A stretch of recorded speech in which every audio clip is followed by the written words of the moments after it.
Here is a simple yet powerful idea from Jesus that we can all think about today.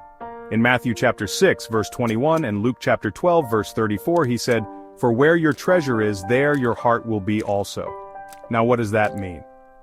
Well, think about the things you love the most. Maybe it's your family, your favorite toy, or even your dreams for the future.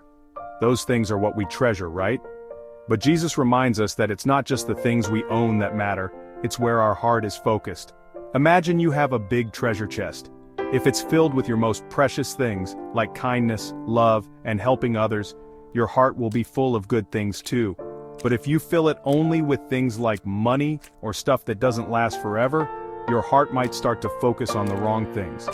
Jesus wants us to treasure what really matters, things that bring happiness, peace, and love to the world. So whether you're a kid or an adult, think about what's in your treasure chest. What do you spend most of your time thinking about or working for? That's where your heart is. Let's all ask ourselves today, what treasure is my heart focused on?